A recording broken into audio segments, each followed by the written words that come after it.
Hey friends, so today I've got a really fun horn to share with you. This is a flugelhorn. This is made from the folks over at Schagerl. This is the Hans Gansch traditional German-styled rotary flugelhorn. Now, this isn't the horn like the Gansch horns where they have the Tarv rotary valves, the top action rotary valves. This is a traditional setup, really a traditional layout.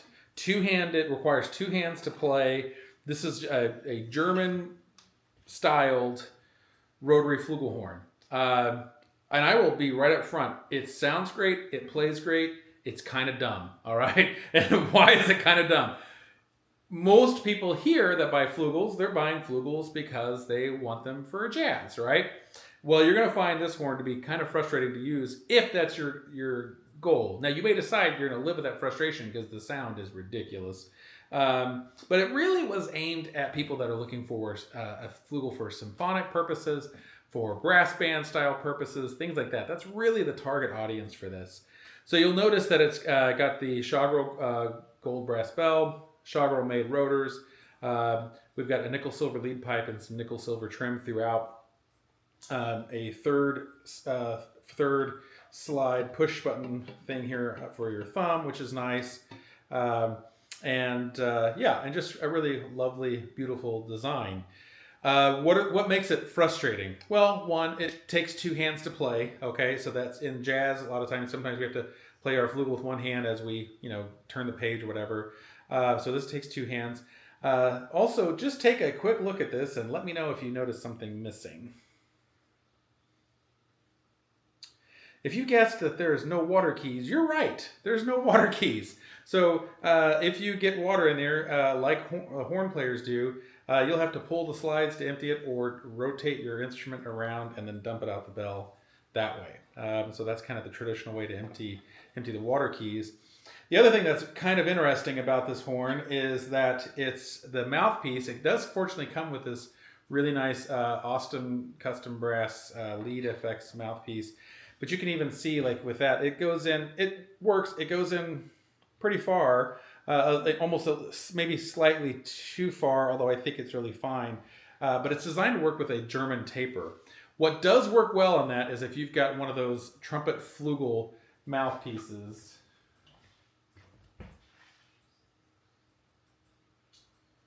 Which I have. Where is it? So it works really well if you have like one of those mouthpieces that has a flugel cup but a trumpet backbore. I feel like that's like perfect for it. But this mouthpiece does work with it. Normal flugel mouthpieces, like the American style larger mouthpieces, just don't. They just don't work. So you'll have to either have a trumpet-flugel mouthpiece. Austin Custom Brass does sell an adapter for that you can use, or you can use this traditional, you can use that comes with it, or something like that. But if you're looking for a flugelhorn because you're playing in an orchestra, playing in a symphony, playing in a British-style brass band, I think you would love the way this instrument sounds. It's designed to be very easy to play in the upper register, which happens a lot, especially with British brass band stuff. They have to play like a lot of the cornet parts and tenor horn parts and things like that, so there's a lot of playing above the staff. This horn was really designed to do that beautifully. So here, I'll rip through a few things real quick. And I'll play it both with the Austin Custom Brass and with the trumpet-flugel mouthpiece.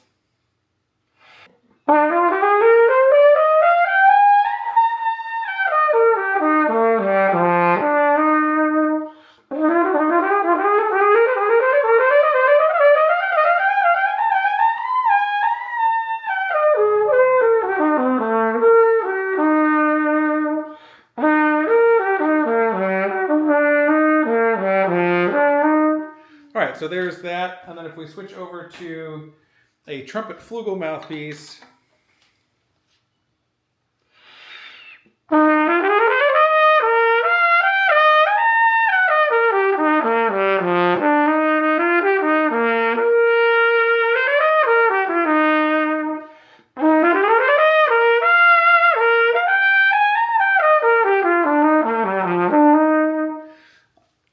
Honestly, I like that better. It's not as dark and rich sounding as the, this is ACB lead 1.5 FX.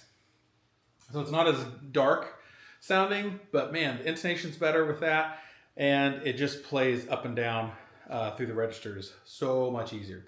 So if you need something really, really dark, get a German tapered mouthpiece, or you know, kind of deal with the other one. But if not, I think that's just such a great way to go.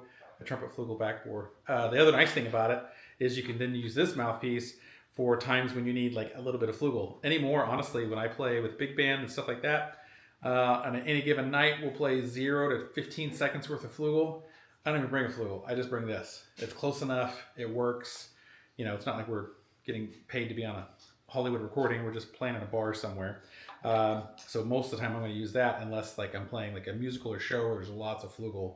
I usually just use this and carry less gear. So anyway, friends, this is also a used one, so it's a great chance to save a couple, I think more than $2,000 off the new price. Comes with this gorgeous Marcus Bona case that will hold, I think, both a trumpet and a flugel, so you can't beat that. All included, so you save a couple of grand. You can't beat it. So head on over to Ernie Williamson Music, do a search for the Schagerl Hans Gansch rotary flugel. If you don't see it, it's probably already sold. But yeah, go check it out if this trips your trigger or taps your rotor, rips your rotors, something. Bye.